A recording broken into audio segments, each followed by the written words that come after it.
Pour le sport, pour l'art ou pour tous les jours, les baskets ont aujourd'hui pris place dans tous les usages. Elles représentent la moitié des chaussures vendues, mais restent aussi tendance que populaires. Alors depuis quand les sneakers sont-elles devenues cool? Pour comprendre leur origine, il faut remonter à Charles Goodyear. En 1838, après avoir cherché pendant 6 ans et être littéralement fauché, il finit par inventer la vulcanisation. C'est un procédé qui mélange le soufre au plastique, permettant au caoutchouc de ne pas fondre à haute température et casser à basse température. L'invention du caoutchouc vulcanisé bouscula la liste des matériaux exploitables dans de nombreuses industries, mais également celle de la chaussure. À la fin du siècle, de nombreux sports comme le tennis et le croquet apparaissent. Et des chaussures en toile aux semelles en caoutchouc permettent plus de fluidité de mouvement et d'adhérence. Dans les années 20, une petite entreprise du nom de Converse Rubber Shoe Company engage comme vendeur un joueur de basket semi-pro du nom de Chuck Taylor. Et ce fut une des meilleures choses qu'il n'ait jamais faites.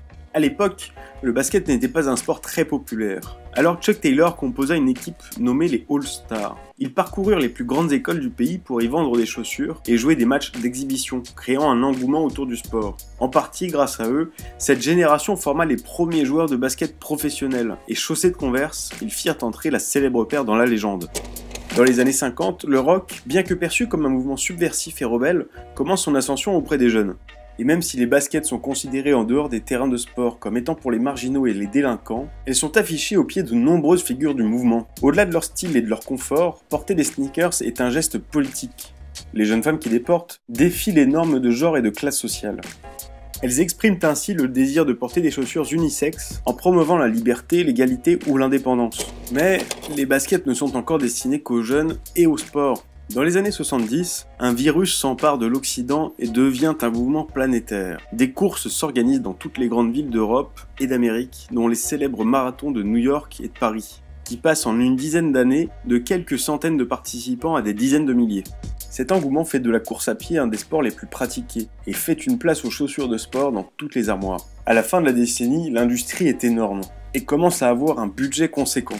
Nike, qui est déjà le plus gros vendeur de chaussures de sport, vit les instants les plus importants de son histoire. En collaborant avec un ingénieur en aéronautique, ils inventent des systèmes de coussins d'air pour amortir les chocs. De cette invention naissent les célèbres Air Force One et Air Max. Mais Nike le sait, il ne suffit pas d'inventer des produits pour espérer rester numéro 1. Il faut également être vu. Et le meilleur moyen de donner de la visibilité à des baskets, c'est de les faire porter par des personnalités influentes. Alors, Nike commence à collaborer avec le cinéma et s'invite dans de nombreux films sur le grand écran, où les baskets ont presque un rôle pour elles. Mais la collaboration la plus légendaire est bien sûr celle avec Michael Jordan. Au milieu des années 80, toutes les marques approchent le joueur superstar. Mais Nike remporte le contrat et conçoit pour lui les Air Jordan 1.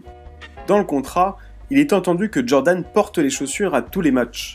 Mais celle-ci n'étant pas réglementaire, Nike paiera $5000 d'amende pour chaque match jusqu'à l'homologation par la NBA.